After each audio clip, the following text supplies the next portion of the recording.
escutar todos os pedidos de oração e responder conforme a vontade dele. Amém.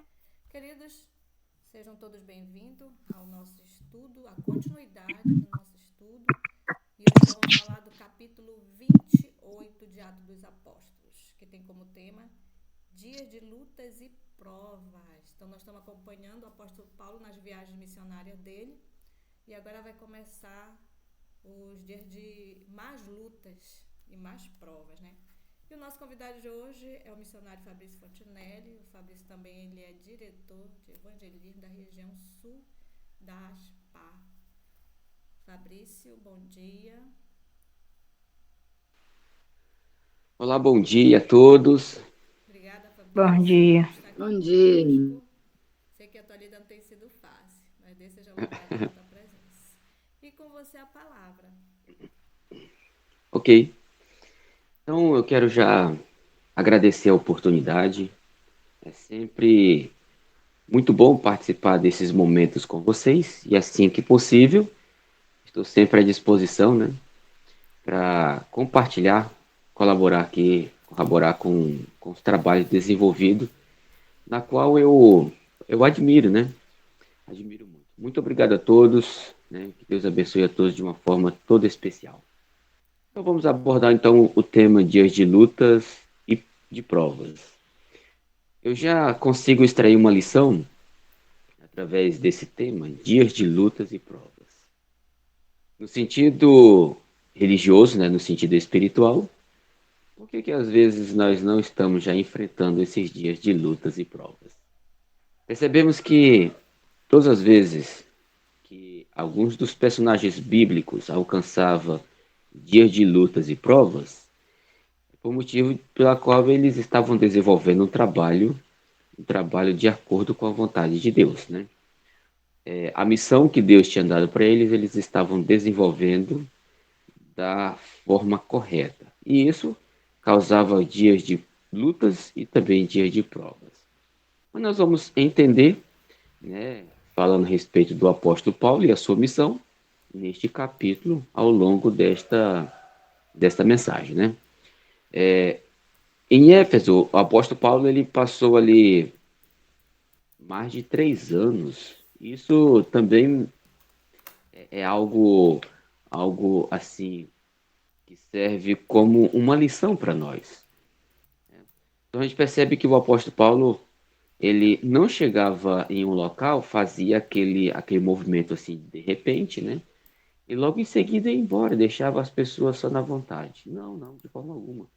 Ele chegava em uma determinada localidade, que estamos falando de Éfeso, e ali permanecia enquanto não tivesse uma igreja já estabilizada, enraizada, ele não prosseguia com sua viagem, né? E ali ele passou um pouco mais de 3 anos naquela cidade, pregando o evangelho, anunciando Jesus Cristo e este crucificado, e ali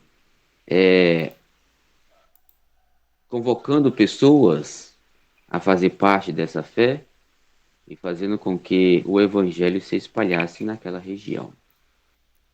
Mas ele tinha desejos em seu coração após esses anos todos de lutas ali, de pregação do evangelho, e tinha um propósito em prosseguir com o seu trabalho, né? Viajar para outras regiões. E assim como a irmã Alexandra leu o texto inicial, ele desejava ir a Jerusalém e também a Macedônia e por fim chegaria até Roma. Então esse era o plano do apóstolo Paulo. E como ele tinha esse plano, ele sentiu uma necessidade de enviar alguns dos seus colaboradores à Macedônia e enviou ali 2 varões valiosos para auxiliá-lo no desenvolvimento do trabalho. Enviou Timóteo e Erasto para atuar como missionários ali na Macedônia, anunciando o evangelho, falando de Jesus, falando do seu amor para cada um dos seus filhos. Mas assim como em Jerusalém, que existiam as suas festas religiosas, em Éfeso também não era diferente. é claro, com as suas diferenças. E uma vez ao ano eram realizados em Éfeso as cerimônias especiais em honra à deusa Diana. E ali atraía um grande número de pessoas de toda a parte daquela província. E o apóstolo Paulo, juntamente com seus colaboradores, estavam ali naquelas ocasiões, né?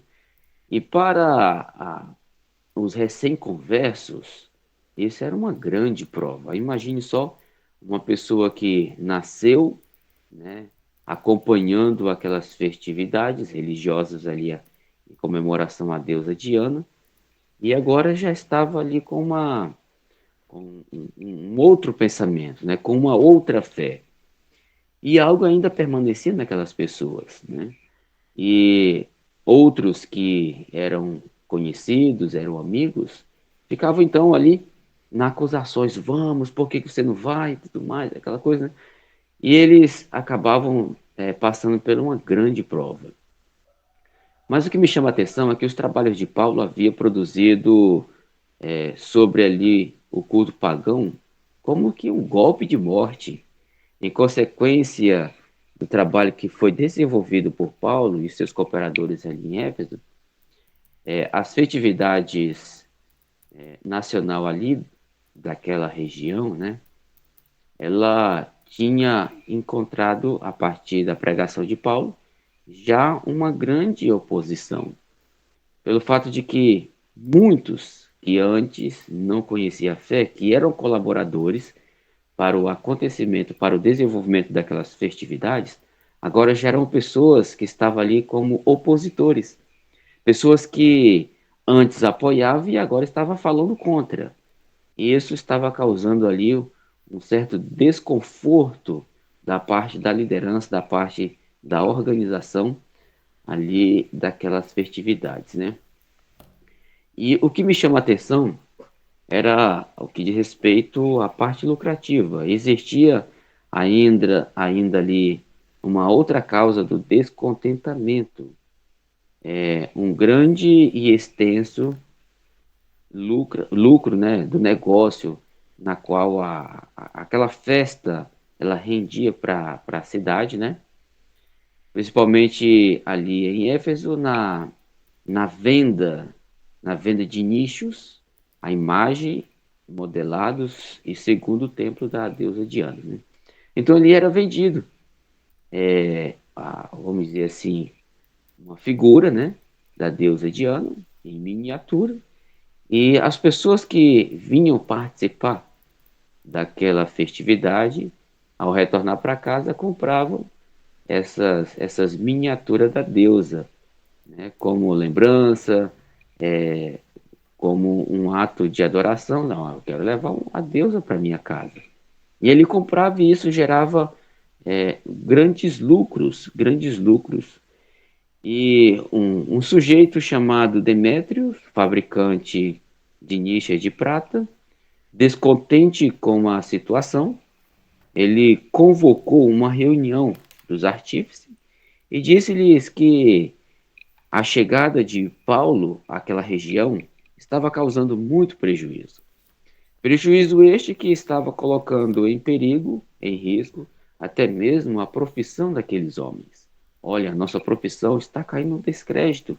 Os lucros estão despencando, estão cada vez menores e isso está causando grandes prejuízos. Tudo isso por causa da pregação desse tal Paulo, desse tal evangelista pregando um evangelho que ataca, que ofende a nossa religião. E como se não bastasse apenas o sentimento pela perca dos lucros, né? Dos lucros ali da venda da, das miniaturas da deusa Diana, ele também abordou o sentido, já no religioso.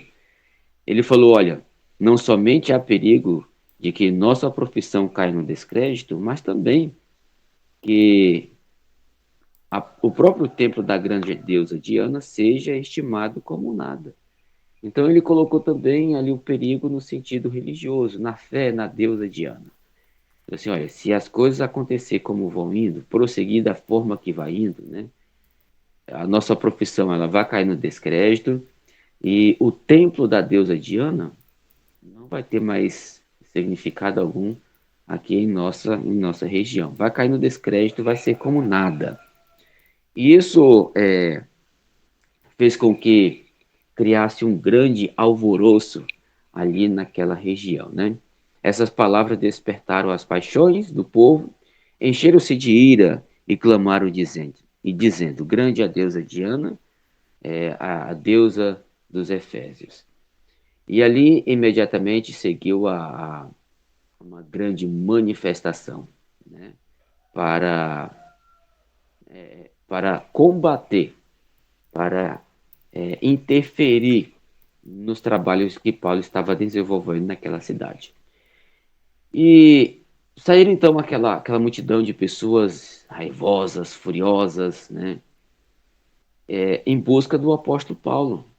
Mas antes daquela multidão encontrar Paulo, Paulo já soube então do que estava acontecendo na cidade. E ele fugiu, se escondeu-se em um determinado local. E quando aquela multidão chegou ao local onde Paulo possivelmente estaria, não encontraram o apóstolo Paulo. Encontraram ali dois dos seus colaboradores, Gaio e Aristarco, e o apanharam pelo fato de que não encontraram o apóstolo Paulo, o seu alvo, e levaram ele para o teatro, né? Era um local onde era convocadas reuniões públicas, locais de audiência, locais de julgamento, e levaram então aqueles dois homens, Gaio e Aristarco, melhor, para aquele local, a fim de que fosse sentenciado, enfim, fizesse silenciar as suas mensagens, as suas pregações. E chegando ali, uma grande multidão eufórica, né? O barulho falava uma coisa, outro falava outra, de tal forma que muitos nem sequer sabiam o porquê daquela reunião, né? O porquê daquela convocação, daquela manifestação. E ali houve um grande alvoroço. Os principais da Ásia, que eram seus amigos, lhe rogaram que o apóstolo Paulo não fosse àquela reunião. Mas, no entanto, o apóstolo Paulo estava querendo ir lá. Ele falou assim: olha, eu preciso ir até o teatro, porque é um momento oportuno para me defender, para me falar da minha fé, para me anunciar Jesus, já que todos estão ali reunidos.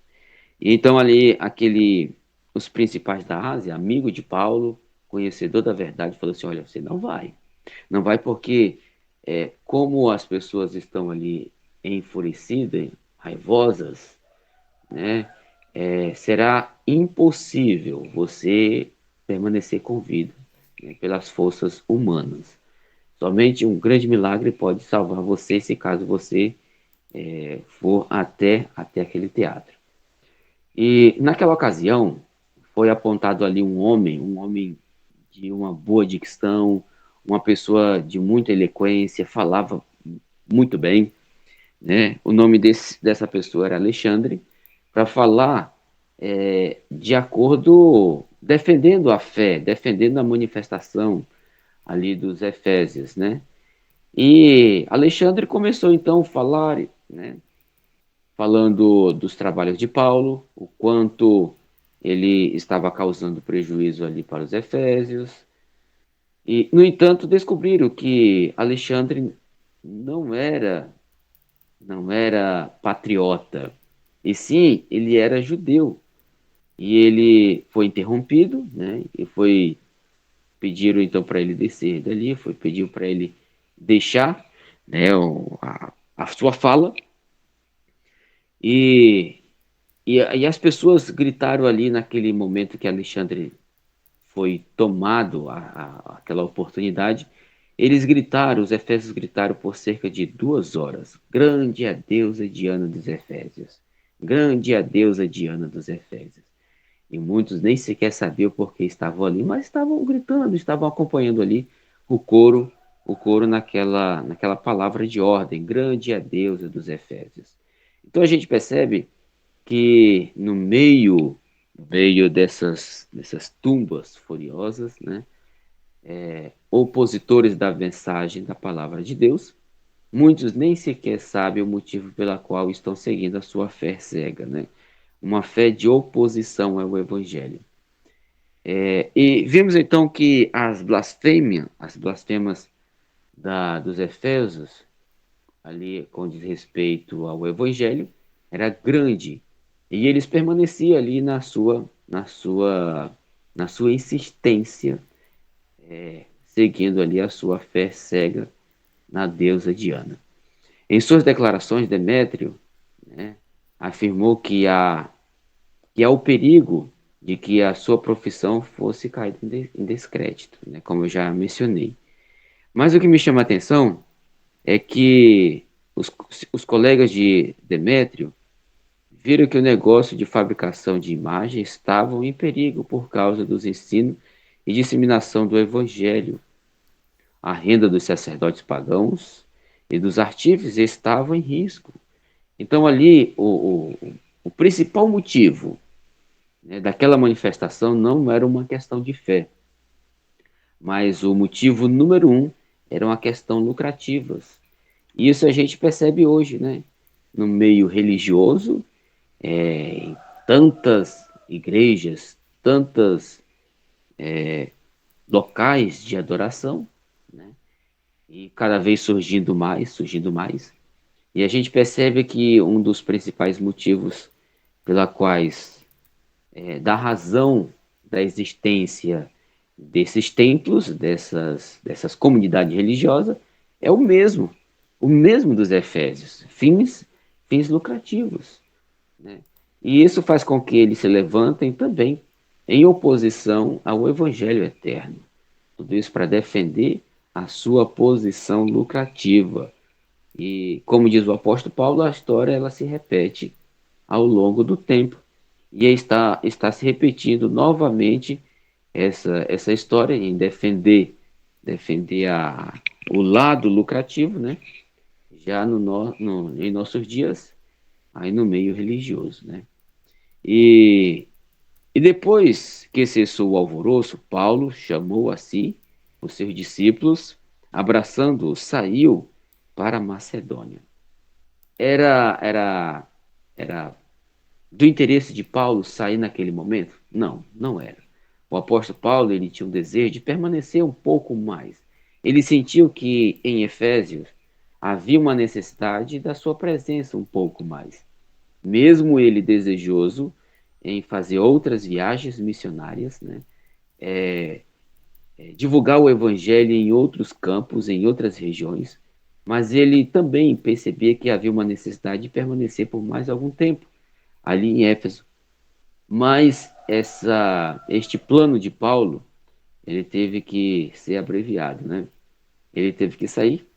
O motivo foi essa manifestação contra o evangelho e principalmente contra a própria pessoa do apóstolo Paulo.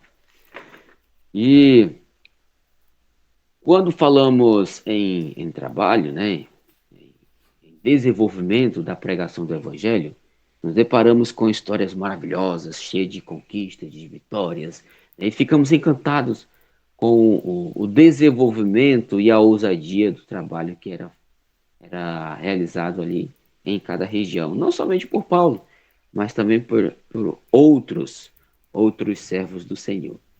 Mas agora eu faço a pergunta: será se foi fácil?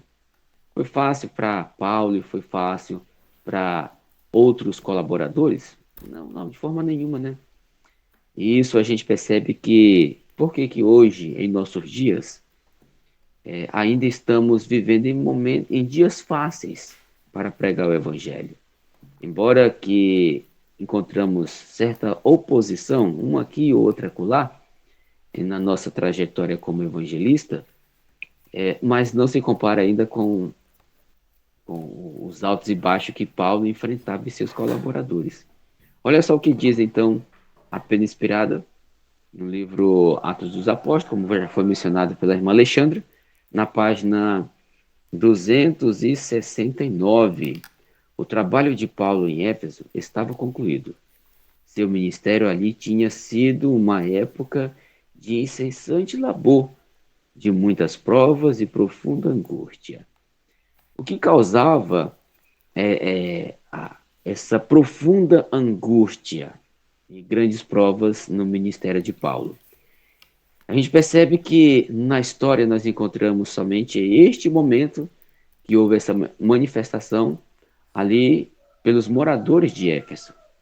Mas quem eram os seus, vamos dizer assim, os seus inimigos?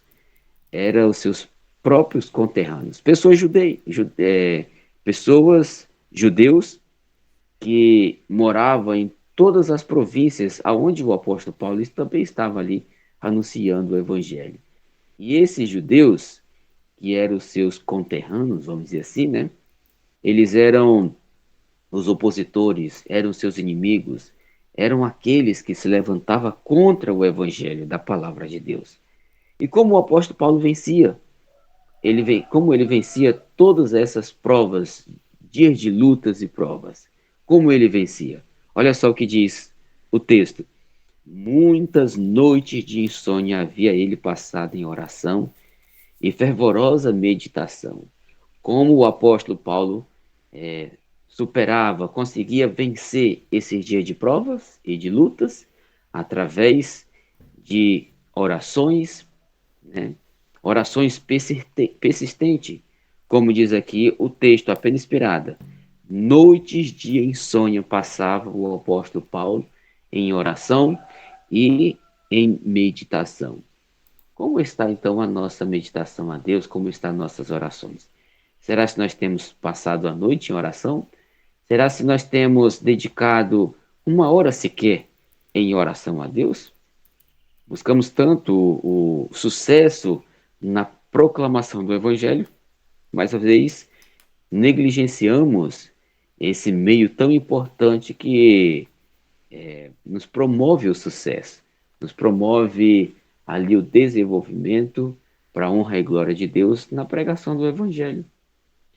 E quando falamos em lutas e provas, o que foi que o apóstolo Paulo passou ali ao longo do seu trajeto ministerial? O que foi que o apóstolo Paulo passou? Veja só, o apóstolo Paulo ele passou por muitas provas, dentre elas açoites, prisões, frio, fome, sede, perigo por terra e também por mar, nas cidades e no deserto. Da parte de seus patrícios, como eu já falei, né? Da parte dos judeus, como também da parte dos pagões e dos falsos irmãos. Tudo isso ele sofreu por causa do Evangelho. O que você tem sofrido por causa do Evangelho? O que a gente percebe hoje, infelizmente, em nossos dias, essa é a triste realidade. Qualquer prova, né, por pequena que seja, já é motivo de grandes reclamações, é motivo de murmurações, né? E muitas das vezes é motivo até mesmo de desistir, né, da fé, desistir de prosseguir com aquele projeto que já teve o início. E, infelizmente, hoje nós ainda somos muito fáceis em desistir mediante as provas. Mas a gente percebe ao longo da trajetória de Paulo que mesmo sofrendo tudo isso, né, todos estes itens que eu já mencionei aqui agora há pouco, ele sempre manifestava um coração agradecido. Ele sempre declarava, olha, eu estou contente. É fácil ficar contente, ficar feliz em meio às provas? Não. Só que algo interessante, percebemos que às vezes pensamos que para ser feliz é necessariamente ficar sorrindo sempre, dando gargalhadas, enfim. E não é isso, né? Às vezes a pessoa pensa, quer dizer que o apóstolo Paulo sempre estava sorridente? Não. O apóstolo Paulo não estava sorridente nesses momentos de prova, mas ele tinha um coração agradecido. Isso é felicidade, né? Manifestar sempre um coração agradecido. Nem todos os sorrisos de fato de uma felicidade. Nem todas as gargalhadas vêm de um coração agradecido, né? E a gente percebe que mesmo sem um sorriso no rosto, o apóstolo Paulo ali em meio aos açoites e prisões, frio, fome, mas ele manifestava um coração agradecido. E ele mencionou que ele aprendeu a conviver e ser agradecido com a escassez e com a abundância, com um agasalhos necessário para o frio, como também um momento sem agasalhos, né? Ele aprendeu a ser agradecido quando ele estava entre os seus, né? Pessoas da mesma fé que defendia, que falava a mesma língua, e também entre inimigos. Ele aprendeu a conviver com todas essas dificuldades, né? E o apóstolo Paulo, ainda falando das suas lutas, ele foi defamado. Irmãos, é algo assim muito difícil de realmente superar. Quando alguém nos levanta certas calúnias contra a nossa pessoa, principalmente quando temos a plena certeza e a convicção de que somos inocentes, né? Mas o apóstolo Paulo, ele teve que enfrentar tudo isso, dando assim um grande exemplo de missionário em seus dias, né? Através do seu exemplo de vida, é uma grande lição para cada um de nós. O apóstolo Paulo foi defamado, injuriado, feito a escória de todos e angustiado, né? Como diz ali os Efésios, olha, o motivo da, da, da quebra nos lucros se dá ao apóstolo Paulo. Muitas vezes ele foi perseguido e em tudo atribulado, e toda hora em perigo, sempre entregue à morte por amor de Jesus, né? Então o apóstolo Paulo estava sempre correndo risco de morte, constantemente, por amor a Jesus. Que risco nós temos passado? Será que nós temos insistido na pregação do Evangelho a tal ponto de passar por algum risco? Na maioria das vezes, não. Por que às vezes nós não pregamos o Evangelho da forma como deve ser? Ah, é só falta de interesse, mas não é uma perseguição que nos venha nos impedir de anunciar este Evangelho, né? Às vezes, simplesmente negligenciamos, caímos aí no estado de acomodação e negligenciamos a pregação do Evangelho e às vezes falamos, olha, está tudo bem, né? Estou fazendo a minha parte, faço a minha oração, distribuo uma literatura aqui, outra acolá, mas será se é o suficiente? Será se você não tem capacidade de desenvolver um trabalho mais amplo? Será se você não tem capacidade? Eu tenho plena certeza que todos nós viemos a este mundo com uma missão. Assim também como o apóstolo Paulo, né? Uma determinada vez, quando ali no início da conversão de Paulo, né?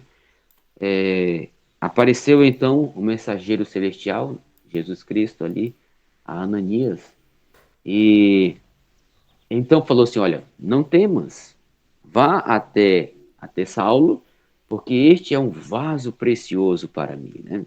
Então o apóstolo Paulo, mesmo antes na sua vida de cegueira espiritual, né, perseguindo os cristãos, mas ainda era um vaso precioso nas mãos de Deus. Será se você também não é um vaso precioso aos olhos de Deus?